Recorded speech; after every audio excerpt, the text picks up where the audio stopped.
जो हमने अभी कुरान मुकद्दस का ये हवाला पढ़ा है, इसका अनुमान हम देते हैं, ये लोग बेफायदा मेरी प्रतिष्ठा करते हैं और इंसानी हकाम की तालीम देते हैं। हालेलुया। इसके लिए क्या नाम तजवीज़ किया है? बेफायदा प्रतिष्ठा और इंसानी हकाम। बेफायदा प्रतिष्ठा और इंसानी हकाम। Hallelujah, hallelujah. अच्छा, खुदा का कानून कुछ और कहता है, और जो हकाम है जिसे खुदा का कलाम बातिल हो जाता है। बातिल का क्या मतलब है? मिट जाने वाला। जितनी भी दुनिया में ये सैमरियों की तालीम चल रही है, खुदा का कलाम कहता है कि उसने मेरे कवानीन को बातिल कर दिया, उन्होंने मेरे कवानीन को बातिल कर दिया। अब आप कहेंगे कैसे बातिल कर दिया? मैं परसों की बात है, जो खुदावंद के फजल से काम शुरू किया, तो वहां पर एक बुजुर्ग आकर शाम के वक्त मेरे पास बैठ गया, सॉरी दोपहर के वक्त। तो दो बुजुर्ग थे, उम्र सीधा थे, और खिदमत की बात शुरू हो गई। और जब मैंने पाकीज़गी पर उनके सामने बातचीत की कि मर्दों की पाकीज़गी, औरतों की पाकीज़गी पर बात की, और फिर रिसालत की तालीम पर बात की, और फिर बात करते करते मैंने ये कहा कि ये सैमरी की तालीम जो आप सीख रहे हैं, आप मेरे बुजुर्ग हैं, उम्र सीधा है, मैं आपसे ये सवाल पूछता हूँ, आप अपनी उम्र से, अपने तजर्बे से मुझे बताएं, आज से 30 साल 25 साल पहले कोई औरतें मनाती करती थी, स्टेज पर खड़ी होकर कलाम सुनाती थी? उन दोनों बुजुर्गों ने कहा नहीं पादी साहब, ऐसी बहुत अच्छी गाली थी। और फिर एक बुजुर्ग ने कहा ये जो आपने बातें आज बताई है हाजी साहब, मेरी इतनी उम्र हो गई है, तकरीबन वो 60 के करीब या आगे पीछे था। उसने कहा आज तक किसी खादम ने ये बातें नहीं बताई, क्योंकि सैमरी की तालीम खुदा के कानून को, उसके अजीम तरीकेकार को बिगाड़ के रख दिया है। लड़का जी, आपने मुझे खुदा का खादम कहा है, तो फिर आपके और मेरे दरमियान खुदा का कलाम सिर्फ खुदा ही होना चाहिए। मैं क्या, मैंने यहाँ पर दुकानदारी शुरू नहीं कर दी। ये जो मैं चर्च बना रहा हूँ, तो आपने कहा यहाँ पर तो पहले बड़े चर्च है, लगा मुझे इससे कोई गर्द नहीं है। आप मार्केट जाते हैं, मार्केट में बड़ी दुकानें होती हैं, एक दुकान खाली होती है तो वो भी बन जाती है जो पहले होती है।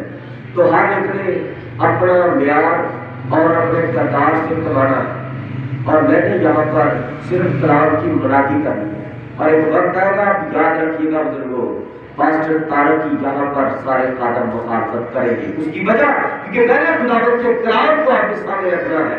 जिस तरह आज आपने कहा, आप जब भी मेरे साथ बात करेंगे, जब भी मुझसे खुदा का कलाम सुनेंगे, आपके मुंह से यही निकलेगा, ये मैंने जिंदगी में पहली बार सुना। Hallelujah, hallelujah. और यहाँ हमारे सामने 2-3 बड़ी खास बातें आती है। फकीर फरीसी यरूशलेम में यीशु के पास आए हैं, क्या करने के लिए? मुनाजरा करने के लिए।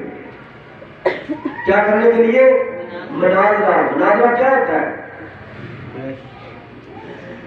आपका जो नॉलेज है, हम आपके नॉलेज को आपके सामने फिर साबित करेंगे और आपको झूठा साबित करेंगे, और हम अपने आप को आपके लोगों के दरमियान सच्चा साबित करेंगे कि हम ठीक बात करते हैं, ठीक कलाम पेश करते हैं और ठीक अकीदे पर खड़े हैं, जबकि अकीदे ही खुदावंद के खिलाफ खड़े होते हैं। हालेलुया। जैसे आप सबको पता है कि हम मैसेज बिलीवर है, एंड टाइम मैसेज बिलीवर। इसका क्या मतलब है? आखिरी वक्त का पैगाम। अब यीशु मसीह आने वाले हैं, दुनिया तबाह होने की तैयारी में बैठी हुई है, और यीशु मसीह ने अपनी दुल्हन को उठाना है। तो उठाए जाने से पहले कोई पैगाम होता है? होता कि नहीं होता? अब लड़की तैयार बैठी है, दुल्हन तैयार है, दुल्हन को लेने के लिए जाता है, छोटा सा होता है।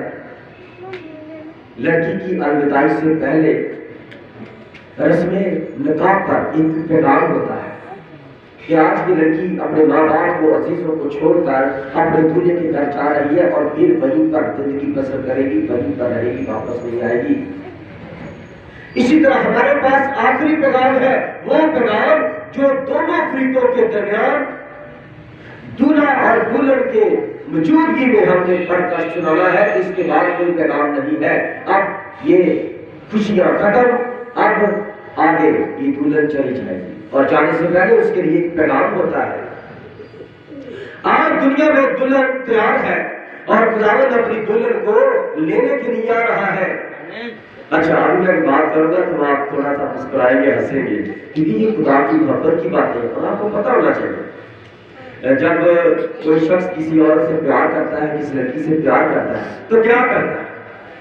उसका नाम अपने हाथ पर लिख लिख के रखता है। क्या मैंने ठीक कहा?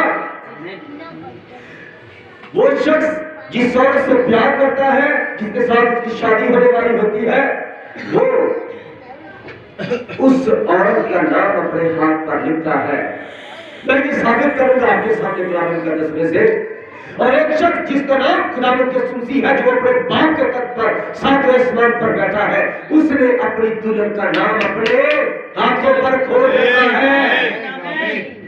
वो फरमाता है, मैंने तेरा नाम अपने हाथों में खोद रखा है। आमीन, प्रेज द लॉर्ड। खोद रखा है, कुरेद का, कोई मिटा भी नहीं सकता, कोई स्याही नहीं है।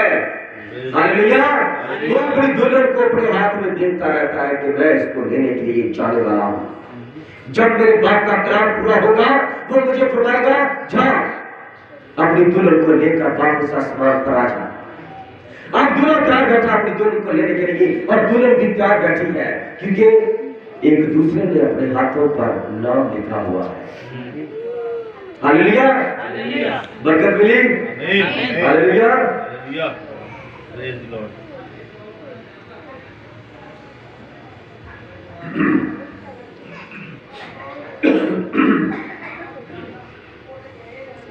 क्या मिलाप है दूल्हे और दुल्हन का?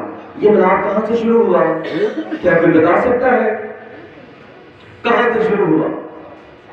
जब खुदा ने जमीन को बनाया, बड़ा खूबसूरत बनाया, बड़ा खूबसूरत बनाया, सब कुछ बनाकर खुदा ने बाद में आदम और हवा को उसके अंदर रखा। आमीन, आमीन। पहले आदम को बनाया, बड़ी देर आदम सारे जानवर का जोड़ा वो बच्चे दे रहे हैं, वो बच्चों के साथ खुश हो रहे हैं। आदम अकेला ही उनको देखता है, शेर को कभी देखता है, भालू को देखता है, तोतों को देखता है, चरिंदों परिंदों को देखता है। वो बड़ा उदास है, लेकिन वो ये नहीं जानता उसकी दुल्हन उसके अंदर है। इसलिए जो लड़की ब्याने वाली होती है और जो दूल्हा होता है, वो अपने कामों में लगा रहता है, परेशान सा रहता है। वो अपने घर को तैयार करता है दुल्हन को लाने के लिए। वो जानता है मेरी दुल्हन मेरे अंदर थी, अब वो निकल गई है, मैं उसको फिर अपने घर वापस लाने वाला हूं। आमीन। वहां पर जब दुल्हन उसके अंदर से निकली तो वो उसके साथ साथ रही। जब तक वो अपने मर्द के साथ साथ रही, उसकी ताबेदारी में रही, तब तक जिंदगी अच्छी बसर होती रही। जब उसने अपने मर्द के खिलाफ काम किया तो जिंदगी जहन्नम बन गई। हमारे अपने हाथ में है कि हम अपने घर को आबाद कर लें या बर्बाद कर लें। ये एक औरत के हाथ में है। औरत अपने मर्द को बचाती है गुनाहों से। और यहाँ पर फकीर और फरीसी यीशु मसीह के पास यरूशलेम में गए और वहां पर जाके सवाल करते हैं,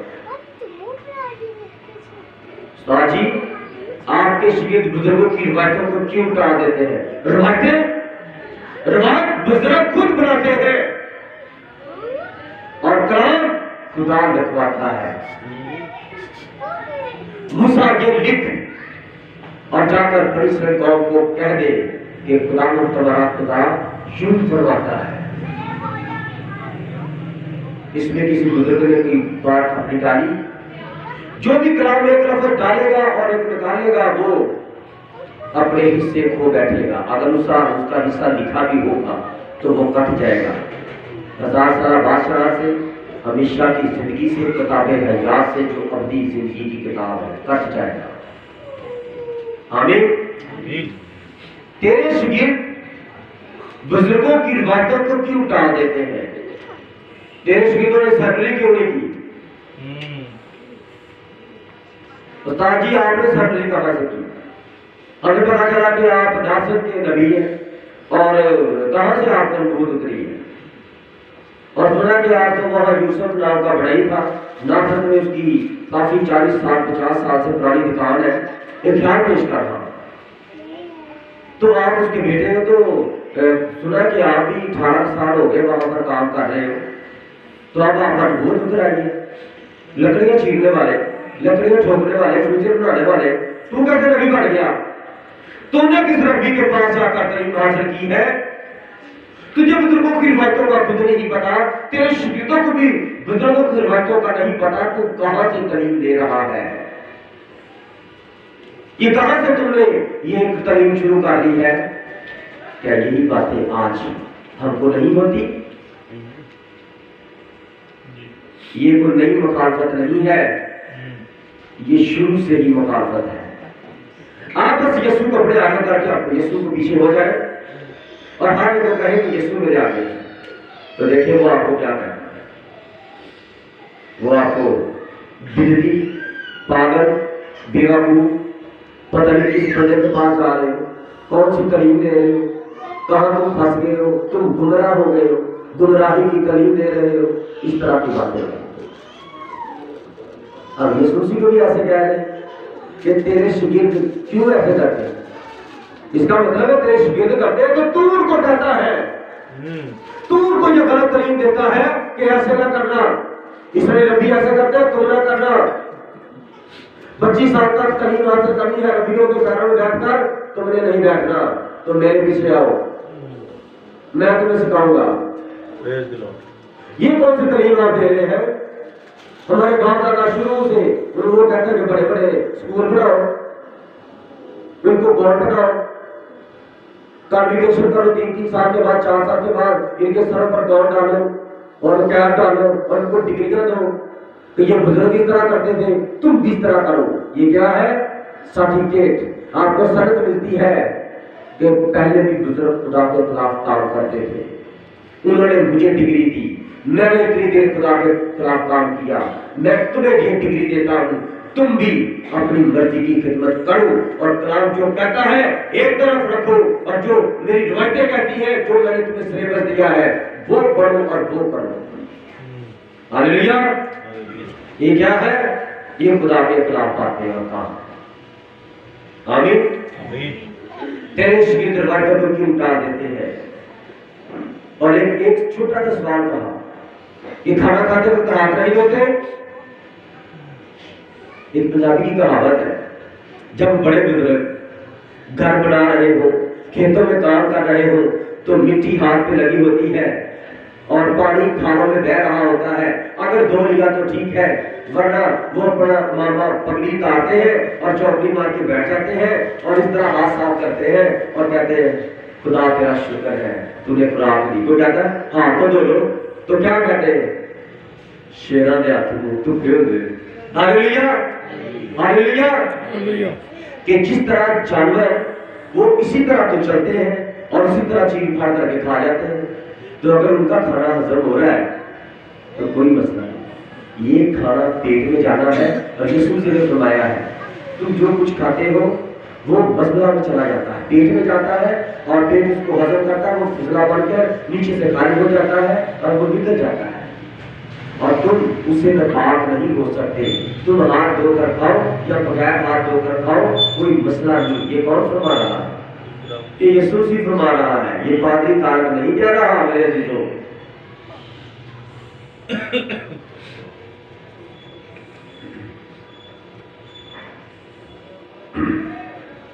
जब हम कलाम को पढ़ते हैं, कलाम को गहरा पढ़ते हैं और कलाम हम पर खुल जाता है, फिर हम इन अकीदों से निकलते हैं, आहिस्ता आहिस्ता आहिस्ता आहिस्ता निकलते हैं। हाँ यार मैं तो वाकई यार अपनी बीवी को ऐसे कहता था, अपनी माँ को ऐसे कहता था, ऐसे ना करो ऐसे ना करो, लेकिन अपनी माँ कहती है तुम मुझे मना नहीं करता, मेरी बीवी कहती है तुम मुझे ऐसे क्यों नहीं कहते हैं, कोई बात। जैसे फर्ज करो मैं आपके सामने एक सवाल पेश करता हूं। कलाम फरमाता है औरत 7 दिन तक हैज के खून में नापाक रहती है, 7 दिन तक हैज का खून से आता है और वो किसी जगह पर जा नहीं सकती। अब रहेगा क्या, भी तो औरतें हैं ना, इस दौर में भी औरतें हैं और खुदा तो एक ही है। वो पहले भी जिस्म में उतरा, अपने नबी इब्राहिम के घर में आया और फिर वो इसराइल के अंदर इंसान बनकर आया। उसका कलाम तो एक ही है। उसने जिस कलाम के अंदर सवालिया निशान लगाए वो सवालिया निशान हटाकर उसने अपनी जात को पूरे कर दिए और जहां पर उसने अपने कलाम को कायम रखा, अब यहाँ पर यीशु से ने फरमाया तुम अपनी रिवायत से खुदा का हुक्म क्यों टाल देते हो। इसका मतलब है तासुब बरकरार है। जैसे आसमान से उतरे हैं खुदा ने हाथ से लिखे हैं, तब से आसमान का बाबू चाहते तक वो हुक्म वैसे के वैसे। आमीन। हुक्म तो नहीं बदले। तो ये सारे हुक्म खुदा के लिए ना, खुदा फरमाता है कि औरत की कमीज किस तरह की होती है। अब ये सैंडल की तालीम क्या है, बुजुर्गों की रिवायत इस पर क्या कहती है, कलीसिया बुजुर्ग आलमान दीन क्या कहते हैं। वो किसी घर में जाते हैं दुआ के लिए, विजिट के लिए, बहन खाना बना रही है, कहती है, वो कहते हैं हाँ जी बेटा जी, बहन जी आए हम दुआ करें। वो बहन कहती है भाई साहब मैं ठीक नहीं हूँ। उसने साफ साफ बता दिया ना मैं ठीक नहीं हूँ। अगर आप रूहानी अकल रखते हो, जाहिर बातिल को समझते हो, चाहे बेटी और बहन खाकर को बता दे बस जी आप दुआ शुरू करें, मैं आ रही हूँ, मैं ठीक नहीं हूँ, मैं आपकी हड्डी को सरकार का रही हूँ, हड्डी बना मैं आ रही हूँ, तो आप दुआ शुरू करें। लेकिन ये जिनके पास सर्टिफिकेट है, समझते हैं ना बुजुर्गों की रिवायत की, वो क्या कहते हैं और बेटा कुछ कोई बात नहीं, ये फजल का दौर है, आप इस हालत में बैठ सकते हैं, मुझे कोई हवाला दे दे कलाम में, दे दे पूरे नए अंदर में कोई हवाला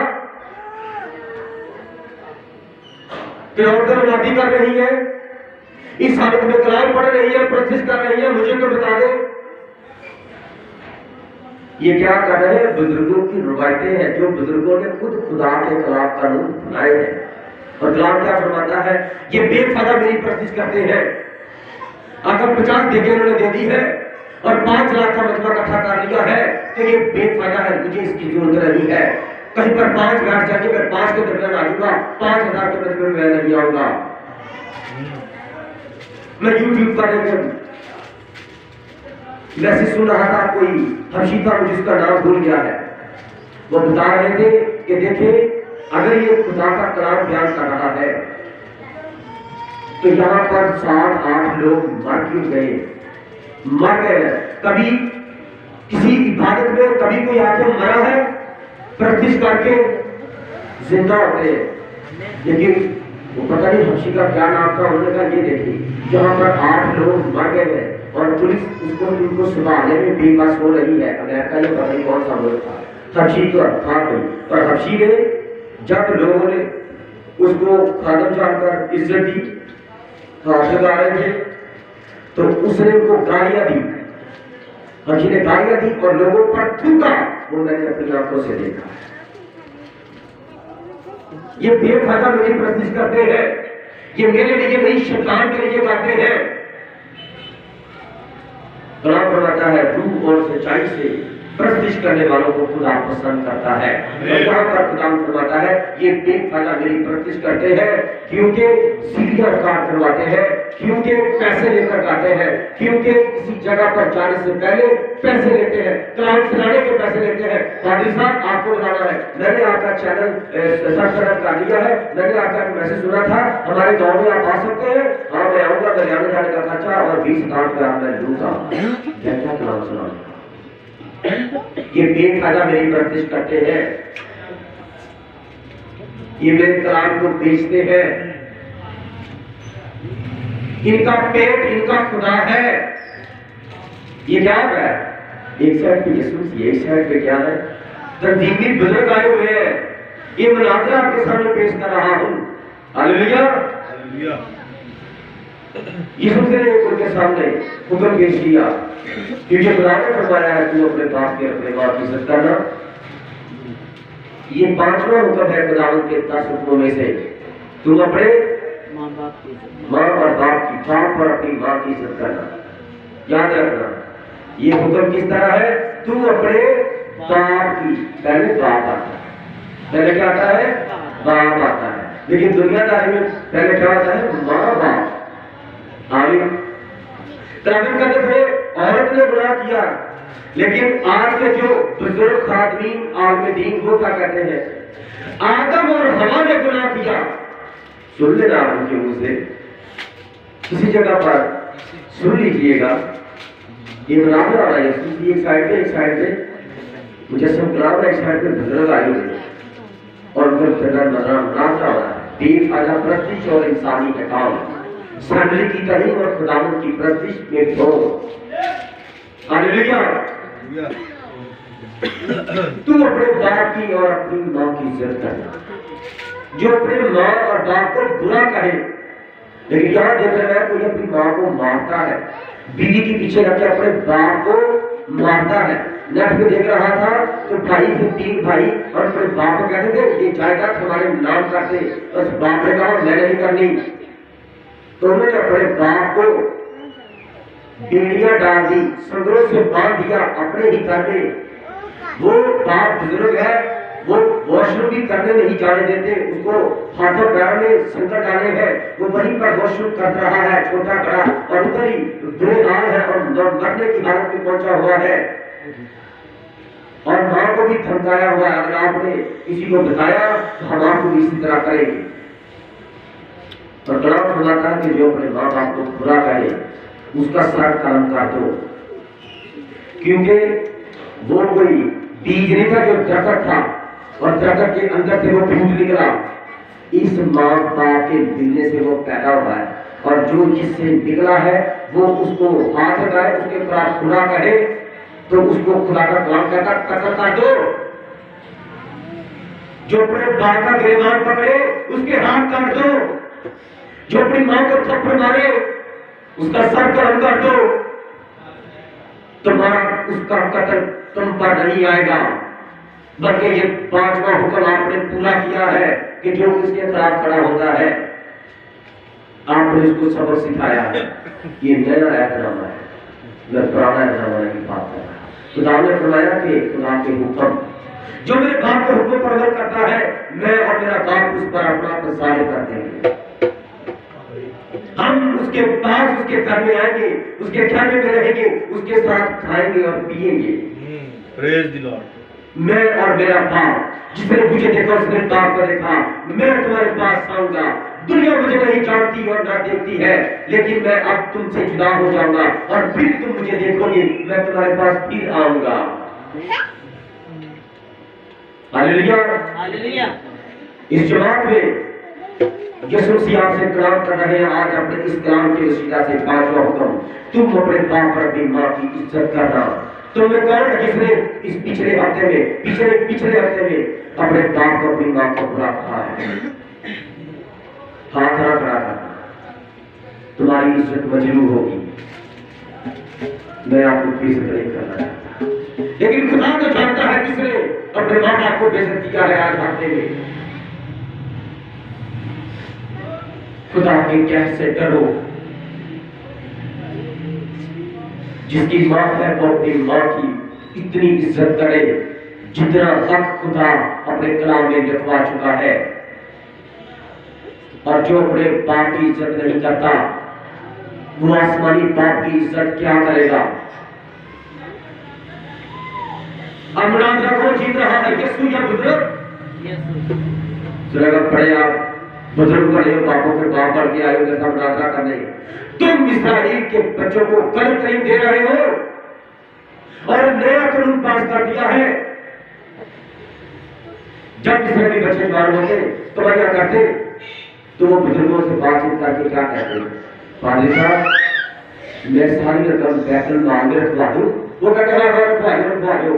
ये कौन कह रहा है कि खुदा के खजाने में तो सारी अपनी आमदनी रखवा जा, 20,000 50,000 दे रहा है, तू वो सारी खुदा के घर में रखवा जा, और जब मुझे जरूरत होगी पादरी साहब मैं हर हफ्ते आपसे 2,000 3,000 लेता रहूंगा। और जब वो घर जाते तो मां पूछती कैसे लो, बाप पूछता तेरी तरवानी आई, तो वो सिंपल झूठ बोलते, वो खुदा के घर में दे दी है सारी की सारी, तो माँ बाप चुप होते कि खुदा को दे दिया पैसा, कोई बात नहीं खुदा दे देगा। लेकिन बच्चे क्या करते, खादमों के साथ मिलकर माँ बाप के खिलाफ, खुदा के खिलाफ उस पैसे को तय की दे दी और बाकी पैसे भी दे दिए और थोड़े थोड़े बैतुल माल से निकालते रहे और बाहर तकशीयां करते रहे कि इसराइल के अंदर कौन इस कानून को पेश कर रहा है। रब्बी, सैंडली वाले रब्बी गमलीएल, जिसके पैर में बैठकर बुजुर्ग उस्ताद आजम गैर कौम के रसूल पौलुस रसूल ने बैठकर 30 साल तक खिदमत की और तालीम पाई, डिग्री ली। जब उस पर यीशु का नूर चमका, यीशु उस पर जाहिर हो गया, उसने कहा मेरी डिग्रियां फेल, मैं जीरो, तू हीरो। मैं समझ रहा मैं इस्राइल का बहुत बड़ा उस्ताद बन गया हूँ, लेकिन तू तो खाली का मालिक है। तू मुझे ना चीज पर, टेढ़ी नाक वाले पर, दुबले पतले शख्स पर मैं क्या चीज हूँ, तूने अपना मुझ पर जाहिर कर दिया है। तू तो बड़ा महान खुदा है। हम पढ़ते रहते थे मूसा पर खुदा जाहिर हुआ और तू मुझ पर जाहिर हो गया। मेरी डिग्रियां सारी फेल। इसी तरह जब इस खित्ते में हमारे बुजुर्ग रसूल चला गया सिखों के घराने से, साधु सुंदर सिंह स्वामी चुना गया। साधु के में बिशप हाउस है, वहां पर एक इदारा है मकतबा किताबों का, तो उन्होंने साधु जी से कहा ये हमारी डिग्री ले और इस डिग्री पर आपका नाम लिख दिया है, तो आप जाए दुनिया में मुनादी करें और बताना कि आप हमारे मेंबर हैं। तो उसने खिदमत शुरू की थी, उसको थोड़े उत्थान करना चाहिए था, जगह रहने सहने की चाहिए थी, थोड़ा सा दूरा हो गया। उसने कहा ठीक है मैं आपका नाम लूंगा, उसने ले ली। वो मुनादी को करना शुरू हो गया। जब जहां पर यीशु का नाम लेना था वहां पर विष्णु का नाम लेना पड़ गया, क्योंकि उनका करना था ना, उनकी जगह थी। आज ये तालीम हो रही है। उसने जहां पर भी जाना, जहां पर यीशु की गवाही देनी, उसने उनका नाम लेना। यीशु सीधा में बैठा था, वापस आया, कहता लो बिशप साहब ये आपकी डिग्री है। उसने कहा क्या हुआ? कहता मैं आपके अंदर जाकर काम नहीं कर सकता, मुझे खुदावंद ने चुना है, वो चाहता है कि कैसे करना कैसा करूंगा, मुझे ये बंदिश है, ये कागजात आपके बंदिश है, मैं इनमें रहकर काम नहीं कर सकता। वापस देकर चला गया और सारी दुनिया में उस रसूले आदम ने, रसूले हिंद ने सारी दुनिया में खिदमत की। तरीका कर दिया। वो यूरोप में किसी चर्च में बैठा था, सुबह सुबह गया, चर्च खाली था, टाइम से पहुंच गया, तो सबसे अगली सीट पर जाकर बैठ गया। वहां पर जैसे हवाई जहाज में टिकटें खरीदते हैं ना फोन पर, यूरोप में चर्चों के अंदर अपनी जगह खरीदी होती है। वो अपनी किताब में गवाही देते हैं बुजुर्ग कि मैं आगे जाकर बैठ गया, काफी देर हो गई, इसको किसने पकड़ा?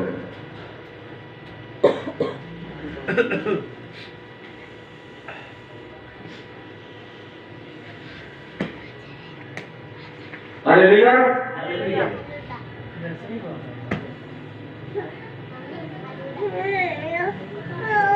जब वो बैठा तो उसने दुआ शुरू की, तो जो उस वहां पर बैठता था, रोज हर हफ्ते बैठता था शख्स, वो आया तो बुजुर्ग दुआ कर रहा था, तो सुंदर थे, मुझे उसको आया, जी भाई कहता ये सीट मेरी है, आप उनके पीछे जाए।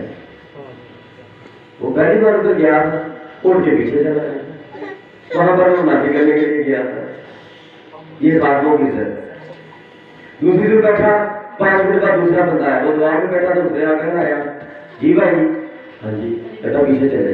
करते करते करते वो आखिरी सीट पर गया, आखिरी सीट पर बैठा, तो आखिरी बंदा 1.5 बंदा आ गया। उसने कहा भाई ये मेरी सीट है, मैं इधर बैठा, आप पीछे जाए। तो पीछे देखा तो पीछे दरवाजा था, वो दरवाजे में जाकर खड़े हो गए, इस तरह दरवाजे के साथ उधर दुआ कर रहे। तो दुआ कर रहे थे, खुदावंद यीशु यहाँ तो मुनादी के लिए भेजा है, सबसे आगे बैठा, वो कहते ये मेरी सीट है, ये दरवाजे में आ गए, उन्होंने मुझे बाहर निकाल दिया। अब दरवाजे में खड़ा हूँ, यीशु मसीह ने फरमाया इन्होंने तुझे दरवाजे में खड़ा किया, मुझे तो दरवाजे से बाहर निकाल दिया है। ये अंदर बुजुर्गों की रवायतें चल रही है। हमारी कलीसिया ऐसे करती है, हमारी कलीसिया ऐसे करती है। तुम कहाँ फंस गए हो, किस पागल शख्स के पीछे पड़ गए हो, तुम किस यीशु को मानते हो?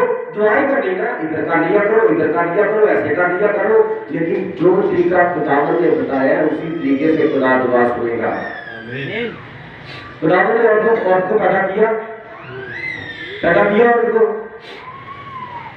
नाम के 2 सुराग, आंख के 2 सुराग, कान के 2 सुराग, मुंह के सुराग, कितने सुराग हो गए?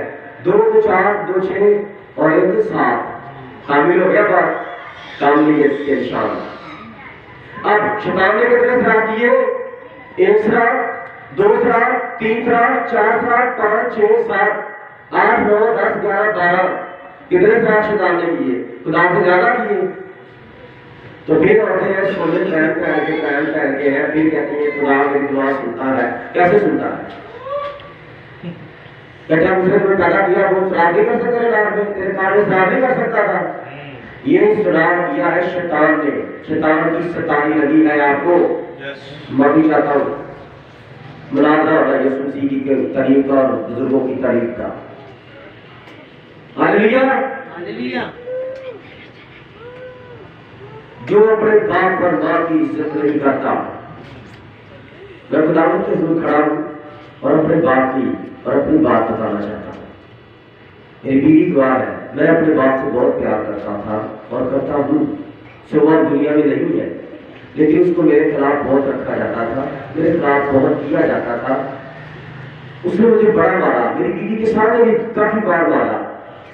उसको फालिश हो गया था, हर काम नहीं करता था। लेकिन जब एक दिन उसने मुझे ऐसे मारा तो मैं मार खा रहा हूँ और मैं कह रहा हूँ शुक्र खुदा मेरे हाथ का हाथ ठीक हो गया कि ये हाथ ठीक होने की निशानी है, ये मुझे मार रहा है। मैं खाली जगह पर खड़ा होकर ललकारना पसंद नहीं करूंगा, मैं अपने घर से खिदमत शुरू करूंगा। हालेलुया। खिदमत वही है जो घर से शुरू हो। बाहर तो मेरे गवाह है, लेकिन मेरे गवाह घर में भी होने चाहिए। मेरी बीवी मेरी चश्मदीद गवाह होनी चाहिए कि ये किस तरह की खिदमत गुजारी करता है।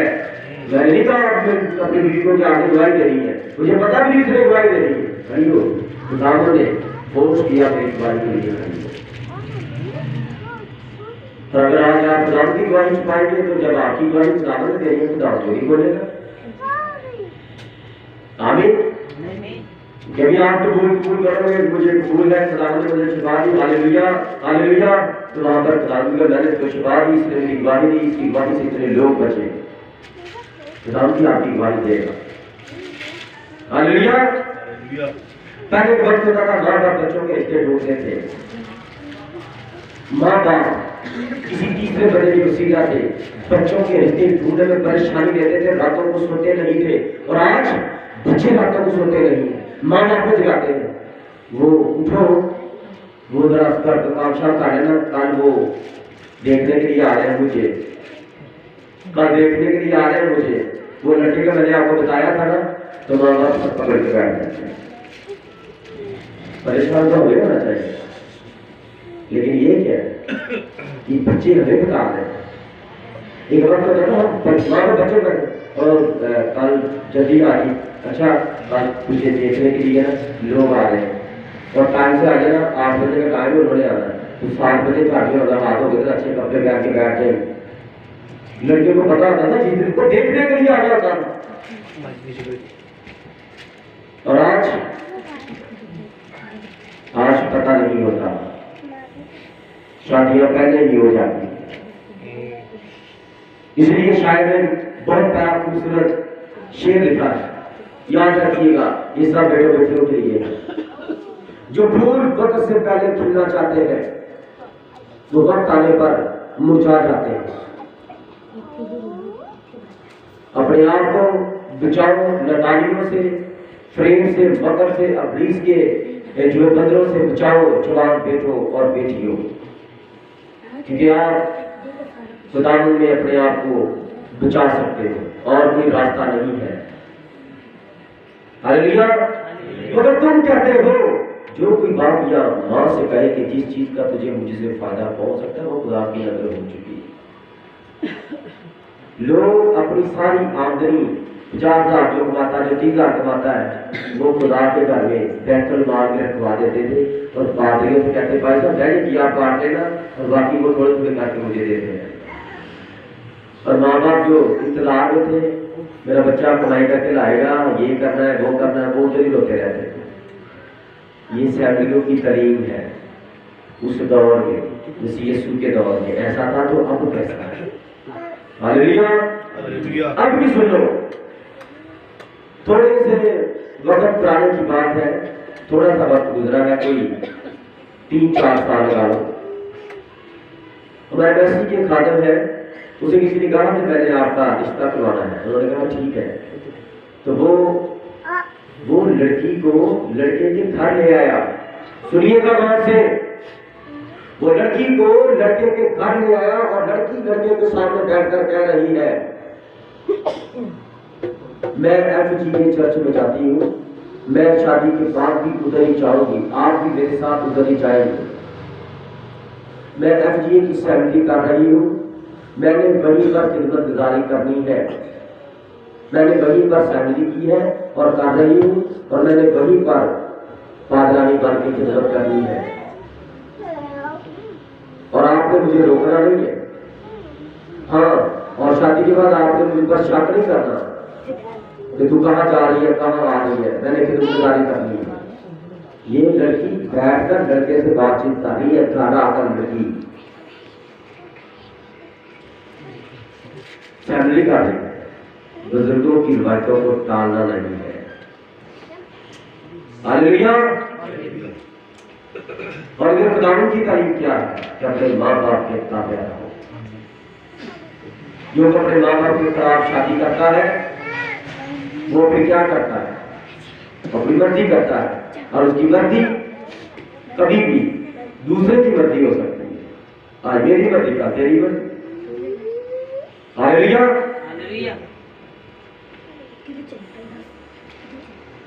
खुदा का कलाम कहता है जितनी भी रिवायतें कायम हुई है और जो आपको नजर आती है, इन रिवायतों ने खुदा के कलाम को झूठा करार दे दिया है। यीशु मसीह के नाम का बपतिस्मा ये फेक है। कौन कहता है? सैलरी कहती है, बुजुर्गों की रिवायतें कहती है ये फेक है, और बाप बेटे का बपतिस्मा ये ट्रू है। जब जो बाइबल कहती है कि बाप बेटे का बपतिस्मा कोई है नहीं, हुआ ही नहीं, तो किन्होंने फिर खुदा के कलाम का बात किया? जो रिवायतें कायम हुई है। आमीन। और यशायाह नबी ने इन लोगों के हाथ में नबूवत की है कि उम्मत जुबान से तो मेरी इज्जत करती है मगर इनका दिल मुझसे दूर है। और खुदा के कलाम में लिखा है औरत बाल ना काटे, मर्द बाल लंबे ना रखे। और आज जितने भी मसीह चैनल है उन पर औरतें मंबर पर चढ़ी है, बाल काटे हैं, पैंटें पहनी हुई है, उनका जिस्म नजर आ रहा है, और मर्दों ने लंबे लंबे बाल रखे हैं, कतार बजा रहे हैं, सिंगिंग कर रहे हैं, और इस तरह गा रहे हैं और बालों को इस तरह झूम झूम के लहरा रहे हैं। और ये क्या कर रहे हैं? ये यीशु मसीह की प्रतिष्ठा कर रहे हैं। और कलाम फरमाता है मर्द के बाल छोटे हो और उनके बाल लंबे हो। और यहाँ पर आज सैलरी की तरीक क्या है? मर्द लंबे बाल रखे। कौन से मर्द? जितने भी गायक हैं, तबला बजाने वाला आता है ना जो कलीसिया में, वो लंबे बाल रख लेता है। ये कहा इसराइल की तारीख में लिखा है कि जो तबले बजाते हैं, साथ बजाते हैं, उनके बाल लंबे। सैलरी की तारीख ना आपके सामने देख लो, ये बातें कायम हुई है। लेकिन वो खान साहब है, वो तबला बजाते हैं, खान साहब है, उसके बाल लंबे रहा, वो तो तबला ही सही बजेगा। वो तबला बजाता है तो सर को भी हिलाता है, इस तरह करता है, इस तरह। तो लोग उसको देखे, वो इस तरह क्यों करता है? उसके अंदर बुरी रूह होती है। मेरे भाइयों, मेरी बहनों, मेरे अजीजों, बुरी रूह इस तरह नाचती है, तू बजा, मैं तेरे अंदर नाचूंगी। और वो बैठा बैठा डांस कर रहा होता है, किसी को पता नहीं चलता। जैसे आपके सामने अभी भेद की बात करने लगा, कहते हैं जब सपेरा बीन बजाता है तो सांप नाचता है। मेरे अजीजों, ये बहुत बड़ा दुनिया में झूठ है। सांप बीन बजाने से नाचता नहीं है। वो पता क्या करता है, जब जो सपेरा पटारी को खोलता है तो वो बीन को, जो सांप सोया था उसके सर के ऊपर वो मारता है। वो मारता है तो वो अपना बदला लेने के लिए खड़ा हो जाता, बाहर आ जाता है। तो वो अपना बदला लेता है इस तरह करके, और दुनिया समझती है, वो समझता है ये नाच रहा है। हालेलुया। वो नाच नहीं रहा, वो तो कहता तूने मुझे बीन मेरे सर में मारी, अब मैं तुम्हें डंक मारूंगा। तो अच्छा, अगर वो इस तरह ना करे, अगर वो नाच रहा है तो फिर तो एक जगह पर इस तरह नाचे, इस तरह नाचे, आपको पता चले इस तरह लिपटियां नीचे है, इस तरह करे। लेकिन वो क्या करता है, वो सांप पीछे होता, सांप आगे होता जाएगा और सपेरा पीछे होता जाएगा। ये क्या है? क्योंकि पहले सपेरे ने उसको मारा था, अब वो उसको मारने की उसकी तरफ बढ़ रहा है। हालेलुया। ये बड़ी खास बातें हैं मेरे अजीजों, जिनको हम देखते हुए फरामोश कर देते हैं। लेकिन हमें देखने की ठीक सुनने की जरूरत है। आमीन। क्योंकि वाक़ई के अंदर एक आवाज खुदा की थी और एक शैतान की आवाज आई, तो वो औरत ने सुन ली। और ईमान सुनने से पैदा होता है, उसका ईमान पैदा होगा, जो ये कह रहा है ठीक कह रहा है, वो खुदा के खिलाफ कह रहा था, और वो खुदा से दूर हो गए और अपने मर्द को भी दूर ले गए। आज कब से अब तक हमारी सारी बेटियां हैं, बहुत सारी औरतें हैं जो अपने मर्द को अपने पीछे लगा के खुदा से दूर कर लेती हैं। नहीं, मैंने तुम्हें कह दिया ना उधर नहीं जाना, वो पार्टी मेरे घर में मत आए, वो पार्टी ठीक नहीं है। यार ठीक तो ऐसे ही तो नाम सुनाता, तुम क्यों ऐसे कह रही? बस मैंने तुम्हें कह दिया, जब वो आएगा मैं इस घर में नहीं रहूंगी और मैं उसकी मीटिंग में नहीं बैठूंगी। और 2-4 दिन फिर हम बीवी को भी रखना है, चलो फिर पास ही बदल, बीवी की क्या है। ऐसा नहीं हो रहा आज ऐसा ही हो रहा है। सच को जो छुपाता है वो खुदा का खादम नहीं हो सकता। यशाया मसीह यीशु फरमाते हैं, यशाया ने तुम्हारी बाबत, अच्छा यीशु ने बताया कि तुम्हारी बाबत यशाया ने 800 साल पहले वो की थी, तो वो आज जो तुम काम कर रहे हो तुम्हारे लिए है। तो इसका मतलब है जो आज लोग काम कर रहे हैं, तो यशाया की नबूवत आज तुम तभी पूरी करती है। हालेलुया। तब से अब तक मसीह यीशु के यशाया से नबूवत है, मसीह यीशु की जिंदगी तक 800 साल, और तब से अब तक 2000 8 हो और 4 ये 3000 साल तकरीबन बनते हैं। 27-28 साल 100 साल बनते हैं। यशाया ने एक बात कही थी, वो आज भी पूरी हो रही है कि लोग खुदा के कलाम को उल्टा करके पढ़ते हैं और कहते हैं हम ठीक बयान कर रहे हैं। इधर हमारे सामने हमारी जिंदगी मेरी जिंदगी में बड़े बड़े बंदे आए हैं। एक बंदे ने कहा भाई साहब तुसी इत्थे चर्च बनाओ, मैं ते मेरी फैमिली तारे पक्के मैंबर, तुसी बपतिस्मा दो जदोगे, मैं पहले आ बपतिस्मा लवांगा, मुझे समझ आ गई। अब जेल बंद हो गए। उस शख्स ने समझा कि पादरी तारक चर्च बना नहीं सकता, इधर चर्च बनाना बड़ा मुश्किल है, लेकिन मैं उसके सामने ऐसी खुदा की गवाही बना, सारी दुनिया में चर्च बंद हुए और पास्टर तारक ने चर्च किराए का खोल दिया। आमीन आमीन। ये खुदा के सारे काम है। Praise the Lord. हालेलुया। वो बंद पता क्यों हुआ? क्योंकि जिनके लिए खोला था उन्होंने अपने दिल बंद कर दिए, अपना ज़हन बंद कर दिया, अपनी आंखें बंद कर दी, वहां से गुजरना बंद कर दिया, उस जगह पर चढ़ना बंद कर दिया, इसलिए वो चर्च बंद हो गया। क्योंकि मैंने अपने लिए नहीं, मेरा घर है अपने खुदा के लिए, मेरी जिंदगी है उसके लिए, मैंने आप लोगों के लिए वो जगह ली है, लेकिन आप लोगों को समझ नहीं है। आमीन। ये बेफायदा मेरी कोशिश करते हैं क्योंकि इंसानी हकाम की तालीम देते हैं। ये जितनी भी बातें आपके सामने रखी है और जितनी बातें आप देखते हो कि कौन सी कलीसिया क्या काम कर रही है खुदा के खिलाफ, उन्होंने खुदा के कलाम को झूठा कर दिया है। हालेलुया। यूसुफ ने फरमाया बेफायदा, ये मेरी बेफायदा कोशिश करते हैं, इंसानी हकाम की तालीम देते हैं। आप चाहते हैं कि मैं आपको कोई ऐसी तालीम दूं जो कलाम के अंदर ना हो? क्या चाहते हैं? नहीं। क्योंकि मैं आपको एक चीज बता रहा हूं, तो आपने 6 साल तक उस पर आमिल किया। 6 साल में जब आपने पूरे कलाम को पढ़ा, तो जब वो बात आई तो आप इधर उठ के मुझे गाली गलौज करना शुरू किया, यार पादरी कितना यार पढ़ता हमारा, यार मैं समझ रहा था कि पादरी ठीक कलाम पेश कर रहा है, लेकिन कलाम में तो कुछ और लिखा है और ये पादरी कुछ और बयान कर रहा है। तो 6 साल में जो मैंने तालीम दी वो 6 मिनट में उसके ज़हन से निकल गए, क्योंकि उसके सामने खुदा आ गया। इसलिए खुदा आपको बचाना चाहता है, आमीन। खुदा आपको बढ़ाना चाहता है। आप खुदा के रूप में फले बढ़े तरक्की करें, उसकी नेमतों से और उसके फरमुदा कलाम से, उसकी नबूवतों से आप अपने आप को सैर शुदा करें मेरे अज़ीज़ों। हालेलुया। आज हम देखते हैं वो कलीसिया ये काम करती है, वो कलीसिया ये करती है, ये कलीसिया वो करती है, लेकिन साथ साथ वो कैसा काम करते हैं कि वो मुत्तफी के नजर आते हैं। जब वो 2 ईदें बनाते हैं और वो वहां पर इकट्ठे मिलते हैं। कौन सी ईद? क्रिसमस। कौन सी ईद? ईस्टर। वैसे आप इस कलीसिया में जाए तो होगा कि नहीं हम ठीक है वो गलत है, उसमें जाओगे हम ठीक है सारे गलत है। लेकिन जब साल बाद ईद आती है तो फिर वो एक ही ईद को बनाते हैं। अब क्यों नहीं कहते कि ये ईद गलत है, हम जो ईद बनाते हैं वो ठीक है? इसका क्या मतलब है? इन सबों को अबलीस ने एक चक्कर में डाला हुआ, तू ये कर तू कह मैं ठीक है, तू इधर कर रहा है ये ठीक है। हालेलुया। इसलिए आओ हम भी ईद करें, क्योंकि हमारा भी फसा यानी खुदावंद यीशु मसीह कुर्बान हुआ। आमीन। हमें उसकी जानकारी करनी है और एक ईद आज हम मना रहे हैं, यीशु मसीह के जीतने की आज ईद है।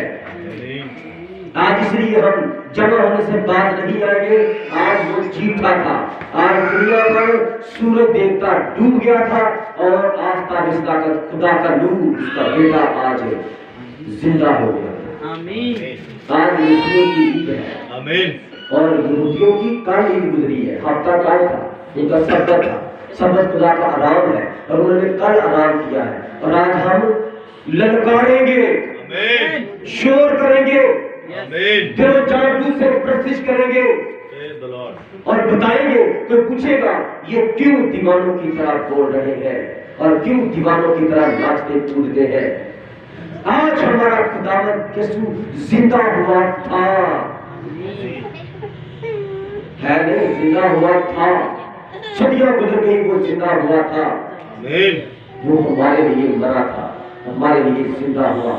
उसकी जिंदगी अगर हमारे अंदर है तो भी हमें भी कुछ करके दिखाना है। ये वक्त सोने का नहीं, सुस्त कवारियों की तरह, बल्कि अकलमंद कवारियों का ये वक्त चल रहा है कि वो अपनी मशलें दुरुस्त करे, अपने दिमाग दुरुस्त करो, अपने ज़हन दुरुस्त करो, अपने आप को पाक साफ रखो, उस पाक खुदा को पाक जुबान से पुकारते रहो, गुनगुनाते रहो, उसके लिए गाते रहो। आप गाते रहो, गुनगुनाते रहो और वो अपने तख्त पर बैठा तुम्हें सुनता रहेगा। इसलिए उसने हमें पैदा किया है। वो खुदा है और खुदा का मतलब है वो जिसकी प्रशंसा की जाए, झूम झूम के प्रशंसा की जाए, तालियां बजा बजा के रो रो के प्रशंसा की जाए। इसलिए उसने हमें पैदा किया है कि हम उसकी प्रशंसा करें, आमीन, उसी के गुण गाएं, उसी के बारे में बताएं। हालेलुया। हालेलुया। कितने लोग हैं जो आज से अपने माँ बाप को और भी ज्यादा रुतबा, मर्तबा, अहमियत उनकी इज्जत करेंगे। आमीन। हाँ, पहली बात, माँ बाप भी बात दफा खराब होते हैं। वो जानबूझ पर एक बच्चे के पीछे पड़ जाते हैं, जानबूझ पर एक बच्चे से प्यार करते हैं, एक से नफरत करते हैं। जब माँ बाप गलत है, आज माँ बाप जो सुन रहे हैं अपने आप को ठीक करो, क्योंकि जिस तरह एक बच्चा एक माँ के पेट से पैदा हुआ, उसके बाद 4 बच्चे वो भी उसी तरह पैदा हुए। तो जिस तरह वो पहले से प्यार करती है उन चारों से भी करे। जिस तरह बाप एक से प्यार करता है और उसकी 4 बेटियां, 4 बेटियों के बाद एक बच्चा पैदा हुआ है, तो वो बच्चे को प्यार करता है, वो गुनाह करता है। पहले 4 बेटियां और 4 बेटियों में अपना प्यार डिवाइड करे और उसी में से 4 में से डिवाइड करके 5वां हिस्सा 5वें बच्चे को जो 5वें नंबर पर पैदा हुआ है अपने प्यार को डिवाइड करके इस तरह सबको दे। ऐसा नहीं है कि 2 बेटियां हो गई, 3 बेटियां हो गई, बेटियों में बेटा होगा तो बेटे को लेकर जहां पर बिठा ही रखा है, बेटे ने आपको क्या आसमान पर चढ़ा देना है। तारीख गवाह है, बेटों से ज्यादा बेटियां प्यार करती है माँ बाप से। बेटियां कहा गई भी करती हैं फिर भी वो अपने माँ बाप को याद रखती। लड़ती है तुम मेरा पूछते नहीं, तुम मेरे पास नहीं आते, मैं कल भी तुम्हें याद करके रो रही थी। ये अच्छी बेटी इस तरह करती है।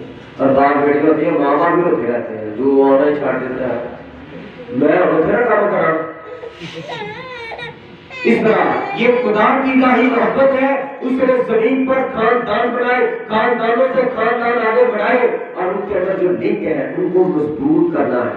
और इस तरह इस रुतबे मर्तबे और अपने नेक राह के साथ हम जिंदगी बसर कर सकते हैं जब तक हम खुदा के ताबेदार ना हो जाए। आमीन। अब आप हाथ खड़ा कर सकते हैं जो चाहता है कि मैं अपने माँ बाप की इज्जत करूंगा।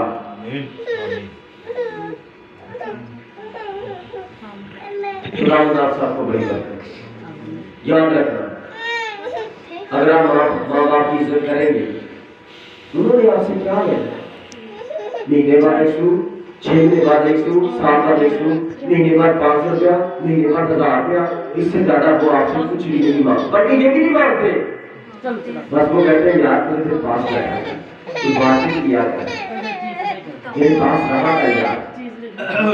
इस तरह आप हर अपना टाइम डिवाइड करें और माँ बाप के लिए थोड़ा सा वक्त करना है। मेरे जिनके माँ बाप सलामत है जाना हम सबों ने, लेकिन जब तक जिनके माँ बाप जमीन पर है आप उनकी ऐसी इज्जत करें जैसी खुदा का कलाम फरमाता है कि इस तरह अपने माँ बाप की इज्जत करो तो मैं तुम्हें उस मुल्क में सरफराजी दूंगा। हम भी मुल्क में जाने वाले जहाँ से नहीं गया। आमीन। तू अपने बाप और अपनी माँ की इज्जत करना और मैं उस मुल्क में तुझे ब्लेसिंग दूंगा हर तेरे कारोबार। हम भी वहां पर जाने वाले हैं। अब ये दूसरा क्रूज है। आमीन। हालेलुया। यीशु के पास नाम है आप सबकी इस्लाम मुकद्दस का पढ़ा और सुना जाना हम सबों के लिए बात से बरकत। ऐसे आपको